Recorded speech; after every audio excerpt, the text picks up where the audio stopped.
Mas lalo lamang bumuhos ang luha sa aking mga mata matapos marinig ang mga sinabi ni Annie. Those words, I'm wanting to hear those words. It's so comforting to know that someone is there for me in a critical moment. Ngunit mas lalo lamang akong nalungkot nang sumagi sa utak ko si Sander. He should be here with me. He should be the one comforting me, and yet he's nowhere to be found. Kahit isang tawag o text ay wala akong natatanggap mula rito. Ilang minuto rin kaming nakatayo ni Annie sa may pasilyo. Hinayaan niya lamang ako umiyak at ilabas ang lahat ng sakit na nararamdaman ko. Nang maramdaman kong tila ba nauubos na aking luha, ay saka ko siya inayang pumunta sa morgue upang makita ang bangkay ng pamilya ko. Nang makarating kami sa morgue ay nagpasya si Annie na lumabas na lang muna at hayaan akong mapag-isa kasama ang pamilya ko. Unti-unti akong lumapit sa isa sa mga bangkay na naroon. 3 katawan ang naroon na may mga puting telang nakabalot sa buong katawan ng mga ito. Nang buklatin ko ang puting tela, ang tumambad sa akin ay walang kulay na mukha ng aking ina. Bahagya ko pang inangat ang puting tela hanggang sa tumambad sa akin ang katawan ng aking ina na nagtamo ng maraming tama ng bala. Hindi ko na yun nagawang bilangin dahil nanlalabo na ang aking mga mata dahil sa aking luha. Niyakap ko ang walang buhay na bangkay ng aking ina sa huling pagkakataon. Ma, I'm sorry. Mahina kong bulong habang patuloy ang pag-agos ng aking luha. Hindi ko alam kung para saan ang paghingi ko ng paumanhin. Ngunit pakiramdam ko ay kasalanan ko ang lahat kung bakit ito nangyari sa kanila. Matapos ang huling yakap ko sa aking ina, ay dumako naman ako sa bangkay na nasa tabi nito. Nang iangat ko ang puting tela ay saka tumambad sa akin ang napakaamong mukha ni Marieta. May iilang pasa pa ito sa mukha, dahilan upang mas lalo akong napaluha.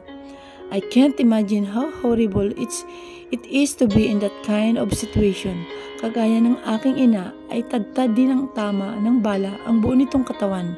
Ngunit ang katawan ni Marieta ay punong-puno ng mga pasa at galos maliban sa ilang tama ng bala. It clearly shows how she struggled and fight for her life. Marieta, bumangon ka dyan. Magsusukat pa tayo ng gown para sa dibo mo. Di ba yun ang gusto mo? Magpaparty na si ate para sa dibo mo. Lumuluhang sabi ko rito kahit alam kong walang saysay ang mga sinasabi ko dahil wala na itong buhay. Hindi na nito naririnig ang mga sinasabi. At higit sa lahat, hindi na nito magawang mag-celebrate ng 18th birthday nito. Sunod ko naman nilapitan ang huling bangkay na naroon. Halos mapasigaw ako nang iangat ko ang puting tela. Nadurog ang kalahating bahagi ng ulo ng kapatid ko dahil sa tama ng bala sa ulo niya. Hayop sila. Hindi ko na napigilang sigaw dahil sa galit na nararamdaman ko. Hindi tao ang gumawa nito. Walang matinong tao ang kayang gumawa nito sa mga walang laban na katulad ng pamilya ko. Boyet, bibili na si ate ng basketball shoes. Mamaya para sa training mo. Di ba yun ang gusto mo? Para akong baliw na kinakausap ang mga patay na nasa harapan ko. Nang matapos kong sabihin ang aking mga huling paalam para sa kanila, ay ibinalik ko na ang tabing na tela sa mga katawan nila at marahang lumabas. Inayos ko muna ang sarili ko at pinahid ang aking luha bago tuluyang buksan ang pinto ng morgue. Ngunit natigilan ako nang may busis akong narinig mula sa labas. I heard Annie talking to someone at tila nabubusisan ko kung sino ang kausap nito. It was Magnus. Nakabalik na rin pala ito mula sa isla. We need to tell her, narinig mong sabi ni Magnus. Bagya kong inilabas ang aking ulo sa awang ng pinto upang makita sila. I saw Magnus wearing a doctor's uniform. I didn't know that he's doctor at dito pa sa ospital na ito siya nagtatrabaho. Maliit na ospital lamang ito sa probinsya, kaya imposibleng dito siya nagtatrabaho. We can tell her, it will destroy her. Giit na sagot ni Annie kay Magnus. Regardless, we still don't have the right to keep this from her. Kapatid niya ang pinag-uusapan natin dito, muling sagot ni Magnus sa babae. How can we tell her that her sister were brutally raped and beaten by those men? Do you know how much it will toll on her? Hindi pa siya nakakabawi sa pagkamatay ng buong pamilya niya, and this new information will break her into pieces. Gulat na gulat ako nang marinig ko ang panibagong impormasyon na yun. That explains why my sister has bruises all over her body, while my mother and brother were only killed by gunshot wounds. You say what? Pukaw ko sa atensyon ng dalawa. I just say that to inform them that I'm here. I don't need them to repeat what they were talking about dahil malinaw na narinig ko sa kanila kung anong kababuyan ang ginawa ng mga hayop na yun sa kapatid ko.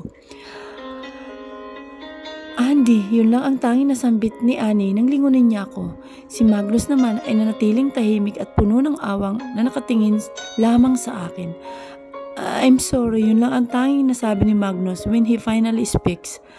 Wala kang dapat ihingi ng tawad, Magnus. Hindi ikaw ang may kasalanan ng lahat ng ito. Pero sinisiguro ko magbabayad ang kung sino mang gumawa nito.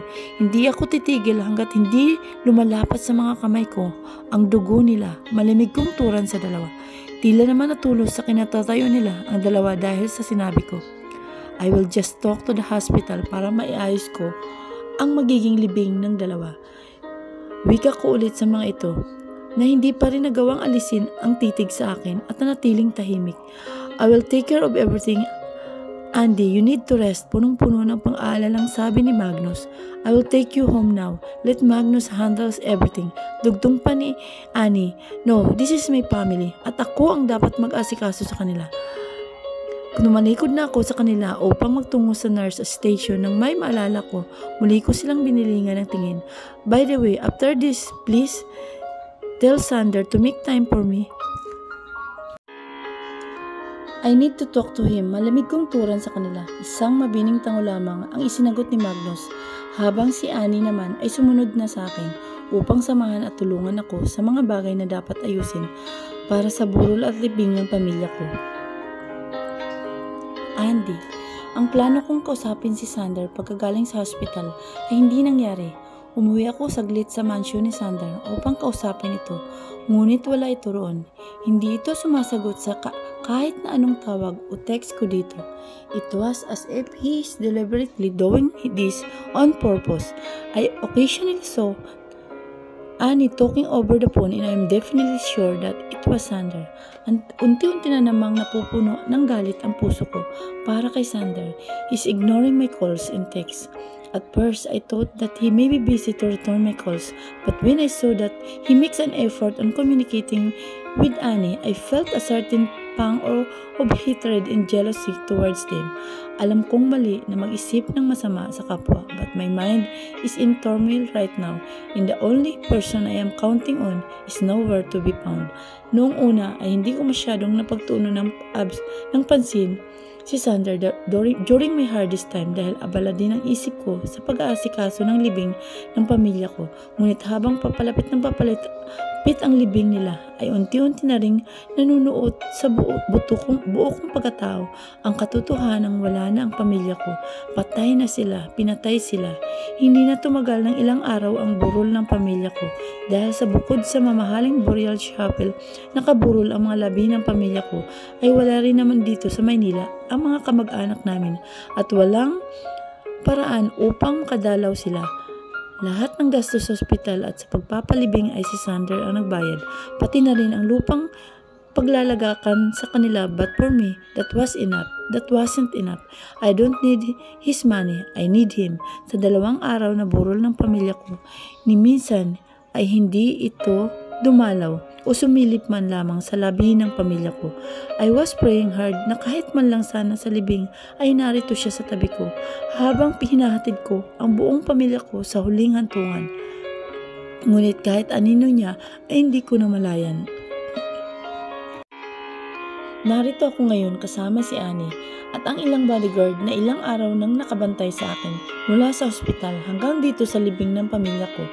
Hindi maputol ang luha ko habang nakikita ang unti-unting paglalaho ng mga kabaong nila Mama, Boyet at Marieta na tila unti-unting nilalamon ng lupa.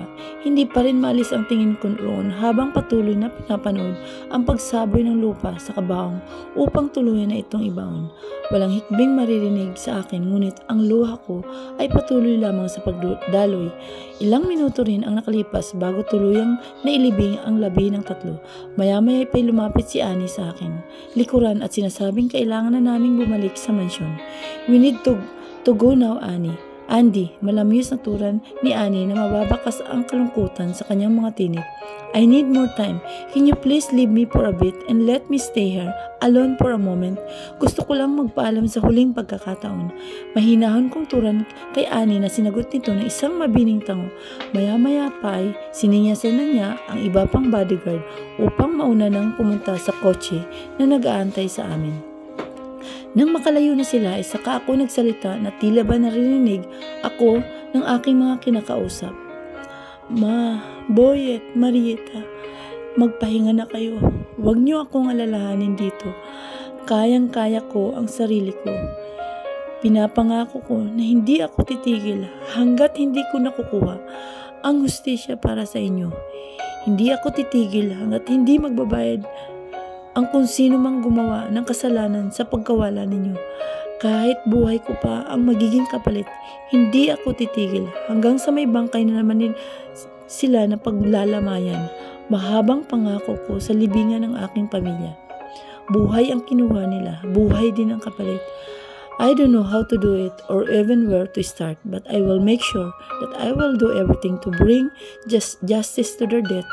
Hindi na mahalaga para sa akin kung sa legal man o illegal na paraan ko makukuha ang hustisyang hinahangad ko, pero sinisigurado ko makukuha ko yun.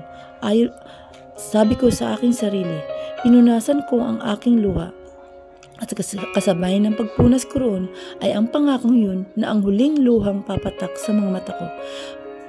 Pakiramdam ko ay naubos na ang mga luha sa aking mga mata. Wala na akong iluluha pa. Matapos ang aking huling paalam ay lumapit na ako sa lugar na kung saan ay naghahantay sa akin ang mga bodyguard at si Annie. Tahimik lamang akong sumakay ng sasakyan. Ganon din ang ginawa ng ibang bodyguards at ni Annie nang tuluyan na ako makasakay. Binuksan na nila ang makina ng sasakyan at marahang pinaandar yun. Hindi gaanong kabilisan ang takbo ng aming sasakyan. Marahil ay upang hindi mawala ang convoy namin. Nasa unahan namin ang dalawang itim na sasakyan.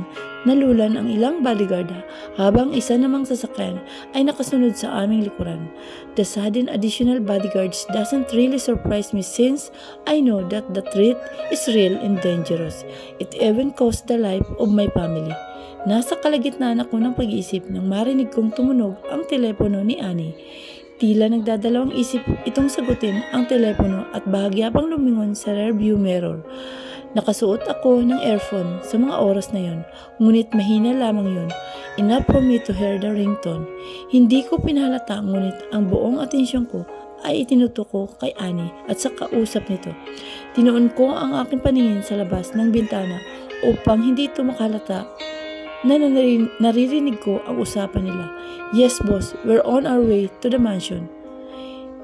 Eta is at least narinig kong turan ni Annie. Hindi ko masyadong marinig ang sinasabi ng nasa kabilang linya. Kaya naman mas lalo kong pinagbuti ang aking pakikinig, ngunit hindi ko yun masyadong ipinahalata kay Annie so that she wouldn't put her guards up. I'll make sure that we won't be early, boss. If it does, I'll inform you ASAP. The young Mrs. Pine, are you still in the mansion, boss? Mahina nitong sabi na halos pabulong. Marahil ay upang hindi ko marinig ang usapan nila, ngunit pasimple kong pinatay ang sounds ng earphone ko upang malinaw kong marinig ang sasabihin ni Annie. Okay, boss, I'll make sure na hindi ka namin maabutan. Pagkatapos noon ay marahil ay binabana nito ang tawag, kaya wala na akong narinig pang salita. So, Sander is at home and he is making sure that we won't meet there. Marahil ito rin ang madalas niyang ginagawa, kaya hindi kami nagkikita. Sa tuwing umuwi ako ng mansion niya, but I had enough of this hide and seek. I will make sure that he will talk to me this time. Tinanggal ko ang aking earphone bago binalingan si Annie. I want to go to the mall. Pwede ba tayong dumaan doon? Kinalabit ko si Annie upang makuha ang atensyon nito. Siya ang nagdadrive habang ako naman ay nakaupo sa passenger seat sa likod ng sasakyan. Sige Andy, I'll just inform the guards. Where do you want to go? I want to go to the port para medyo malapit na rin sa bahay. At least along the way, sagot ko rito, not giving her a hint of my plan. Kailangan ko ng maayos na plano upang makatakas sa kanila at maunang makarating sa mansyon to make sure that Sander won't have time to avoid me. Ilang tawag pang ginawa ni Annie upang sabihan ang tatlong sasakyan na kasama namin. Panghuli ay pasimple itong nag-text. Marahil ay nagre-report ito kay Sander dahil sa biglang pag-iba ng plano. This is all going according to my plan. I need Sander to feel at ease that I won't be coming home anytime soon, pero doon siya nagkakamali. Wala pang kalahating minuto na makarating kami sa mall. Nagpaalam muna ako magpunta sa banyo. Sumunod lamang ang mga ito sa akin. Nang makapasok ako sa banyo ay saka ako muling nag-isip kung paano ako makalabas ng banyo nang hindi nila napapansin. The restroom in the mall doesn't have windows kaya hindi ako pwedeng lumabas sa ganung paraan. Ang tanging na lamang na paraan upang makatakas ay ang lumabas sa pinto nang hindi napapansin ni Annie at ng mga bodyguards. Ilang minuto pa ang may ideyang pumasok sa isip ko. I hope it works. Ilang babae pa ang pumasok sa loob bago ko nakita ang isang medyo kabataang babae na sa tingin ko ay nasa edad na 20 pababa. May kasama itong babae na halos kasing edad na niya rin. Nilapitan ko ang mga ito at kinausap. Mukhang hindi naman mga anak mayaman ang mga ito, kaya malaki ang chance na masunod ko ang mga ito gamit ang pera. Miss, I need your help. This is not a scam, so don't get scared. I will pay, just follow my instruction. Bungad ko sa dalawa. Sa umpisa ay batid ko ang takot sa mukha ng mga ito, ngunit nawala din yun nang ipakita ko rito ang ilang libu-libong laman ng wallet ko. I need you to do something for me. In return, I will give you money. Muli kong sabi sa dalawa. Nagtinginan pa saglit ang mga ito. Pagkatapos ay sabay tumango. Here's 5,000 pesos. Hati na lang kayo. Yun lang kasi ang laman ng wallet ko na binigay ni Annie sa akin. According to her allowance daw yun na ipinabibigay ni Sander. Mabilis namang tinanggap ng dalawa ang pera at halos magtatalon sa tuwa. This is what you need to do. We need to switch SIM cards. Then you will have to go to the farthest part of the mall and call this number and tell her that you pick up my phone there. But I need you to do this as fast as you can, okay? The next me, as soon as you make the call, tumango naman ang dalawa bilang pagsang-ayon sa sinabi ko. I give them Annie's number. Ganun nga ang aming ginawa. Kailangan namin magmadali dahil siguradong kapag nagtagal pa ako ng ilang minuto rito, ay papasukin na nilang banyo to check on me. I need to execute the plan. Immediately, I also need to make sure na madadatan ko si Sander sa mansion. Makalipas ang ilang minuto, ay nakatanggap na ako ng text mula sa dalawang daligitang nakausap ko. Phase 1, successful. Sumilip muna ako sa labas ko at to check kung may naiwang bantay. Luckily, mukhang lahat ng bodyguards ay umalis to check on me. Dahil dali akong lumabas ng CR at halos patakbo kong tinungo ang exit ng mall kung saan may pinakamalapit na taxi. Hinihingal ako nang marating ko ang pila ng taxi. Mabuti na lamang at walang pila kaya agad kong nakasakay ng taxi. Mabilis kong sinabi ang address sa driver at agad naman itong nag-drive. Noon lamang ako nakahinga ng tuluyan nang umandar ang sasakyan. Bagya pa akong yumukod to make sure na walang makakakita sa akin until we fully left the area. Umayos lamang ako ng upo nang makita kong nasa highway na kami. Ilang minuto rin ang nakalipas, bagya kaming pinara ng guard sa gate. Tinanong ang address ko, ngunit nang sinabi ko ang aking pangalan ay agad din naman kaming pinapasok. Nang makarating kami sa mansyon ay agad kong inabot ang bayad kay Manong. Mabuti na lamang at saktong lumabas si Nena, ang isa sa mga kasambahay sa loob. At least ay hindi ko na kailangan mag-doorbell. Baka makatunog pa si Sander once na pinindot ko yun.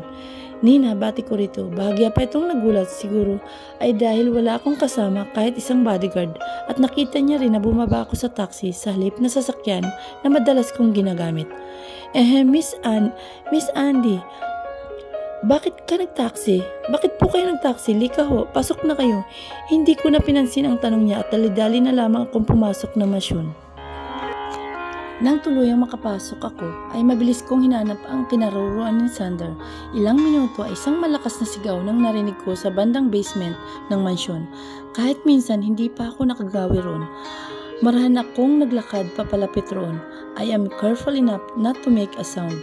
Ang malakas na sigaw na ang narinig ko kanina ay nagmumula kay Sander. He's her. How the fuck did you lose her? Find her. If something happened to her, say goodbye to your filthy life. Sigaw nitong muli. Isang di kilalang boses muli ang narinig kong magsalita. What will we do to him, boss? Torture him. I guess every little details from him. I need to know who's behind the assassination attempt in the murders of Andy's family. Utos ni Sander. Yes, boss. Narinig kong sagot muli ng isa sa mga tauhan nito. So this is the reason why he's so busy. But I don't need him to find justice for me. For me, gusto ko ako mismo ang makakamit ng hustisya para sa pamilya ko.